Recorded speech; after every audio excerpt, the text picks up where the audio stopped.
네, 안녕하세요. 자, 16장 강의를 시작을 하겠습니다. 네, 이번 시간에 공부할 내용은 파트 4의 첫 번째, 즉 컴퓨터 구조 마지막 이야기가 됩니다. 이번 시간에 우리가 공부할 내용은 메모리에 관련된 내용인데, 일단 책에 있는 내용을 제가 그대로 설명을 해버리면은 여러분들이 지루할 수가 있고 또 그게 그렇게 도움이 된다고 생각이 안 듭니다. 책에서 설명하고 있는 방법이 있고 또 제가 강의를 통해서 설명하는 방법이 약간 차이가 있어요. 제가 메모리를 어떠한 관점을 가지고 말씀을 드리는지 강의를 통해서 여러분들이 전체적인 내용을 잡으시고 그 다음에 책에서는 조금 더 정석대로 설명을 하고 있습니다. 그러니까 책에 있는 내용도 반드시 참조를 하시기 바랍니다. 상당히 중요한 내용이에요. 이 메모리라는 것은 여러분들 프로그래머라면은 뭐 하드웨어 개발자들도 마찬가지지만 이 메모리라는 것은 상당히 중요한 내용입니다. 실제로 파트 4에서 보면은 메모리 매니지먼트에 관련된 프로그래밍적인 요소도 설명을 하죠. 뒤에 가면은 그 내용을 이해하기 위해서라도 중요한 내용이니까 여러분들 반드시 기억을 하시기 바라고요. 그 다음에 뭐 파트 1, 2, 3에서 각각 설명했던 하드웨어 구조 같은 경우에는 뭐 좀 관심 있는 분에게만 포커스가 맞춰져 있다라고 말하실 수 있을지 몰라도 프로그래머라면은 이 메모리에 관련된 내용은 내가 어떤 프로그램을 개발을 하던 아니면 내가 소프트웨어 개발자이던 하드웨어 개발자이던 그것에 상관없이 중요한 내용이라는 것을 제가 다시 한번 말씀을 드리고 싶습니다. 자, 이번 시간에 공부할 내용은 메모리 계층인데요. 이번 시간 내내 이 그림 가지고만 제가 설명을 드릴 겁니다. 자, 일단 오해를 조금 버려야 될 거예요. 뭐냐면은 메모리 하면은 우리가 보통 생각을 하는 것이 이제 하드디스크, 그 다음에 메인 메모리, 그 다음에 캐시, 뭐 또 넓게 잡아보면 레지스터까지 이것들을 우리가 메모리라고 얘기를 하죠. 그래서 언뜻 바라보면은 각자의 역할이 상당히 다르게 느껴집니다. 물론 다르기도 하죠. 근데 우리가 생각하는 것은 훨씬 더 다르게 생각한다는 거예요. 어떤 식으로 우리가 생각을 하냐면 하드디스크와 메인 메모리를 비교를 할 때 예를 들어서 메인 메모리가 A라는 기능이 있고요. 그 다음에 펜이 좀 진하니까 제가 이거 펜을 좀 얇게 바꾸겠습니다. 한빛미디어에서 이걸 사인펜으로 하지 말고 볼펜으로 하라고 했는데 실제로 보니까 볼펜으로 하는 게 더 나은 것 같네요. 자, A라는 기능이 있다고 하죠. 메인 메모리. 하드디스크도 A라는 기능을 담당한다고 가정을 해봅시다. 근데 하드디스크는 B라는 기능도 하나 더 가지고 있어요. 자, 그러면 기능 비교를 할 때 우리는 메인 메모리의 A라는 기능과 하드디스크의 A라는 기능을 비교를 해야 되는데 보편적으로 메인 메모리의 A라는 기능과 하드디스크의 B라는 기능을 비교를 합니다. 즉 비교 대상이 잘못됐다라는 거예요. 자, 무슨 얘기냐면은 자, 하드디스크에 보면은 저장이라는 기능이 있습니다.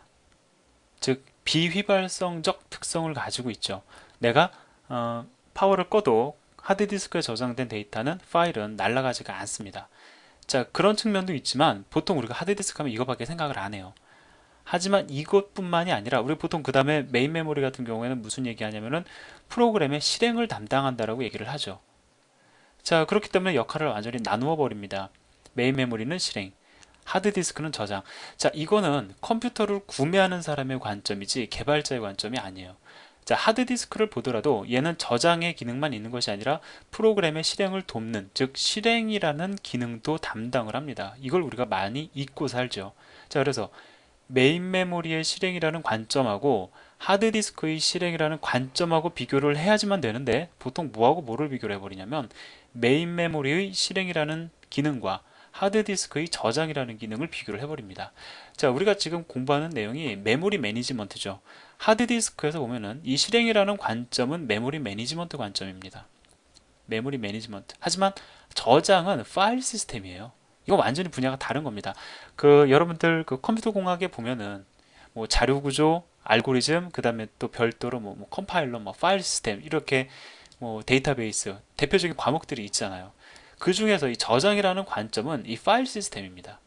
자, 우리가 지금 얘기하는 건 뭐예요? 메모리 매니지먼트죠. 즉, 여러분은 지금 하드디스크를 바라보실 때 어떤 저장이라는 관점에 너무 포커스를 맞춰버리시면 안 된다는 겁니다. 자, 그렇기 때문에 지금 여러분들이 이해를 하실 때는 저장의 관점이 아니라 실행의 관점에서 일단은 보셔야 된다는 거 여러분들 기억을 하시고요. 자, 그렇다고 해서 그럼 실행만 생각을 하느냐? 물론 그건 아니에요. 메인 메모리의 실행을 설명을 하려면 저장의 관점도 필요합니다. 전혀 불필요한 게 아니에요. 왜? 저장되어 있으니까 그거 가져다 실행하는 거잖아요. 반면에 하드디스크는 저장만 하는 대상이 아니고 실행의 어떤 기능도 가지고 있다는 걸 여러분들이 기억을 하셔야 됩니다. 뭘 얘기하고 싶은 거냐면 메인 메모리와 하드디스크는 기능이 완전히 동떨어져 있다가 아니라는 겁니다. 자, 그럼 한번 이제 예를 들어보죠. 제가 이제 지금부터 설명을 드리려고 하는데 한 가지 예를 들어볼게요. 실제로 이렇게 어떤 컴퓨터가 개발되어 온 것이 아니고 제가 예를 들어보는 겁니다. 여러분들이 쉽게 이해를 하실 수 있도록. 자, 우리가 컴퓨터를 디자인하려고 해요. 뭐 A라는 뭐 동네 문구점에서 뭐 둘리문구라고 해볼까요? 둘리문구사에서 부품을 사다가 컴퓨터를 조립을 하려고 합니다. 그래서 제가 CPU를 하나 샀어요. 자, 이렇게 CPU가 있습니다.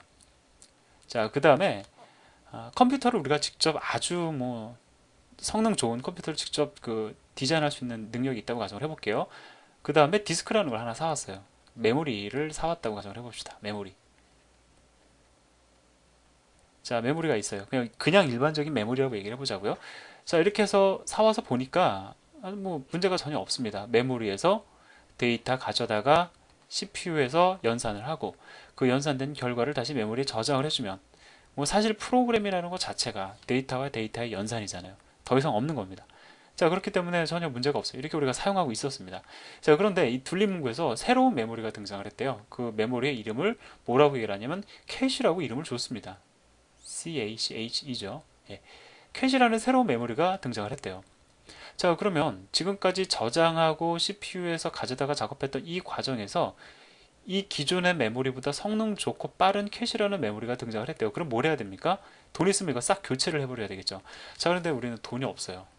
자, 돈이 없는데 즉 지금 예를 들어서 메모리 같은 경우에는 50메가인데 자, 이 캐시로 이걸 50메가 다 교체하려면 너무 비싸가지고 내가 살 수 있는 돈은 살 수 있는 그 메모리 용량은 2메가밖에 못 산다고 가정을 해보면은 우리는 이 메모리를 완전히 대체시킬 수가 없죠. 자, 대체시킬 수가 없습니다. 자, 그래서 어떤 생각을 하게 되냐면 프로그램이라는 게 어떤 특성을 가지고 있는가 이거를 이제 생각을 합니다. 도대체 프로그램은 어떤 특성을 지니는가 해서 봤더니 자, 이것도 뒤에 가서 이제 제가 자세히 설명을 드리겠지만 자, 이게 프로그램이라고 얘기를 해보자고요. 자, 프로그램을 봤더니 뭐 이곳이 프로그램 코드의 시작이고 이곳이 프로그램 코드의 끝이에요. 그러면 막 중구난방으로 여기 실행했다, 여기 실행했다, 여기 실행했다, 여기 실행했다 이런 식으로 중구난방으로 실행을 하는 것이 아니라 프로그램을 보니까 프로그램의 성격이 어떠냐면 여기를 실행하고 있어요. 그럼 여기서 크게 벗어나지 않습니다. 계속 이 주위를 돕니다. 그러다가 점진적으로 증가를 하다가 갑자기 또 점프를 했어요.